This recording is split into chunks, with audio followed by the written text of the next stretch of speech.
சுவையான கோதுமை அடை தோசை, அதற்கு இணையான ஹோட்டல் ஸ்டைல் தேங்காய் சட்னி எப்படி செய்யறதுன்னு பார்க்கலாம்.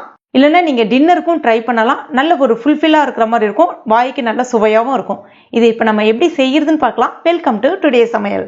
அதுக்கு முதல்ல ஒரு பவுலில் 1 கப் கோதுமை மாவு, இது சாதாரணமாக நம்ம வீட்டில் அரைச்ச கோதுமை மாவு தான் பயன்படுத்தியிருக்கேன் நான் இன்னைக்கு. சேர்த்துக்கலாம்.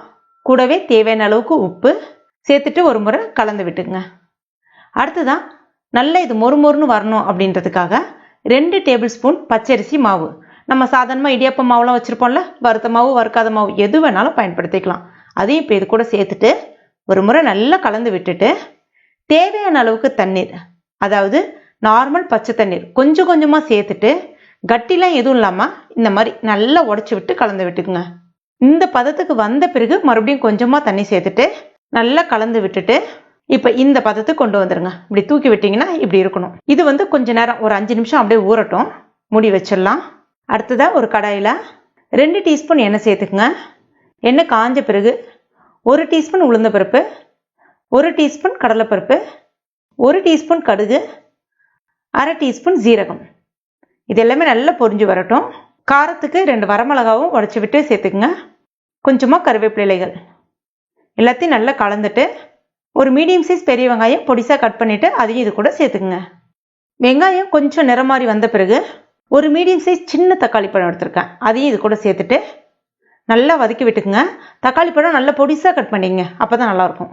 இப்போ இதெல்லாம் நல்லா வதங்கின பிறகு கடைசியாக கொஞ்சமாக கேரட் துருகள் சேர்த்துக்குங்க. சேர்த்துட்டு ஒரு முறை மட்டும் கலந்து விட்டுட்டு ஸ்டவ் ஆஃப் பண்ணிவிடுங்க. இது கொஞ்ச நேரம் ஆறட்டும். அதுக்குள்ளே இந்த சைஸில் 4 துண்டு இஞ்சி, 2 பச்சை மிளகாய் கட் பண்ணிவிட்டு சேர்த்துருக்கேன்.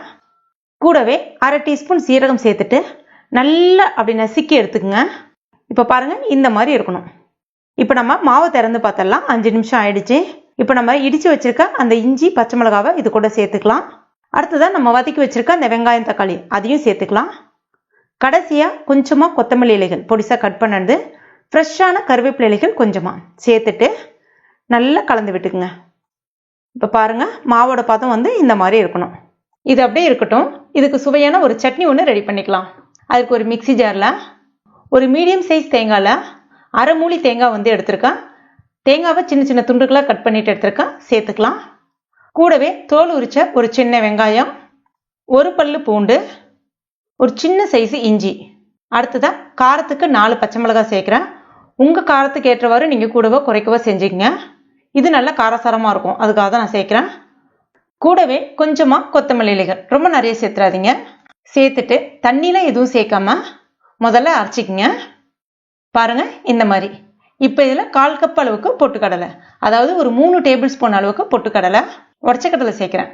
அடுத்ததாக தேவையான அளவுக்கு உப்பு சேர்த்துட்டு கொஞ்சமாக தண்ணி சேர்த்துட்டு நல்லா நைஸாக அரைச்சி எடுத்துக்கலாம். பாருங்கள், இந்த மாதிரி அரைப்பட்டுருக்கணும். இதை இப்போ நம்ம தாளிச்சிடலாம். 1 டீஸ்பூன் எண்ணெய் காஞ்ச பிறகு 1 டீஸ்பூன் கடுகு, 1 டீஸ்பூன் உளுந்தப்பருப்பு. இதெல்லாம் பொரிஞ்சு வந்த பிறகு 2 வரமிளகாய் உடச்சி விட்டு சேர்த்துங்க. கூடவே கொஞ்சமாக கருவேப்பிலை இலைகள். அவ்வளோதான். இதை இப்போ நம்ம சட்னியில் தாளிச்சிட வேண்டியதான். சட்னி நான் கொஞ்சம் திக்காக தான் வச்சுருக்கேன், நல்லா கொஞ்சம் கெட்டி சட்னி மாதிரி இருக்கும். உங்களுக்கு தேவைன்னா நீங்கள் கொஞ்சமாக தண்ணி உப்பு சேர்த்துட்டு கலந்துக்கலாம். கொஞ்சம் தண்ணி சட்னியாகவும் இருக்கும். இது ரொம்ப டேஸ்ட்டாக இருக்கும். அந்த தேங்காய் சட்னி அவ்வளோ சுவையாக இருக்கும். அப்படியே ஹோட்டல் ஸ்டைலில் அப்படியே இருக்கும் உங்களுக்கு இது.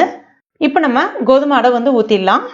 இப்போ டிஷ்யூ பேப்பர் வச்சு லைட்டாக அப்படி தொடச்சிட்டு மாவு சேர்த்துட்டு அப்படியே ரொம்பலாம் தேய்ச்சிலாம் விட வேணாம். அப்படியே லைட்டாக அப்படி ஸ்ப்ரெட் பண்ணி மட்டும் விட்டால் போதும். அந்த ரவுண்டாக தேய்க்கிறது அந்த மாதிரிலாம் வேண்டாம். எந்த அளவுக்கு உங்களுக்கு மெலிசாக வேணுமோ அந்த அளவுக்கு மட்டும் அப்படி தட்டி விட்டுக்குங்க. கொஞ்சமாக எண்ணெய் சேர்த்துட்டு ஒரு பக்கம் மட்டும் வேக விடுவோம். ஸ்டவ் மீடியம் ஃப்ளேம்லேயே வச்சு வேக விடுங்க. ஒரு பக்கம் வெந்துருச்சு. இது இப்போ நம்ம திருப்பி போட்டுடலாம். இதில் நீங்கள் தேவைப்பட்ட நெய் இல்லைன்னா எண்ணெய் கூட சேர்த்துக்கலாம், ரொம்ப நல்லாயிருக்கும். அவ்வளோதான், சூப்பரான கோதுமை அடை தோசை ரெடி ஆகிடுச்சு. ரொம்ப ரொம்ப டேஸ்ட்டாக இருக்கும். பொதுவாக நம்ம கோதுமை தோசை செய்யும்போது வெறும் சிம்பிளாக செய்யாமல் இந்த மாதிரி வெங்காயம் தக்காளி சேர்த்து அந்த பச்சை மிளகாய் இஞ்செல்லாம் தட்டி போட்டு செய்யும்போது பார்த்தீங்கன்னா அந்த வாசனையும் நல்லாயிருக்கும், சுவையும் ரொம்பவே சூப்பராக இருக்கும். இது கூட இப்போ நம்ம ஒரு தேங்காய் சட்னி சூப்பராக இருக்குங்க. ரொம்ப சிம்பிளாக வேலை முடிஞ்சிடும். டேஸ்ட்டும் ரொம்பவே அருமையாக இருக்கும். ஒரு ஈஸியான பிரேக்ஃபாஸ்ட் ரெசிபி இல்லைனா டின்னர் ரெசிபியை நீங்கள் ட்ரை பண்ணி பாருங்கள். ட்ரை பண்ணிவிட்டு மறக்காமல் எனக்கு கமெண்ட் பண்ணுங்கள். இந்த வீடியோ பிடிச்சிருந்தா லைக் பண்ணுங்கள். உங்கள் நண்பர்கள் மற்றும் ஃபேமிலி மெம்பர்ஸ் கூட மறக்காமல் ஷேர் பண்ணுங்க. மேலும் இது போன்ற டேஸ்டி ரெசிபிகளுக்கு நம்ம ஃபேஸ்புக் பேஜை ஃபாலோ பண்ணிக்கங்க, லைக் பண்ணுங்கள். தேங்க்யூ.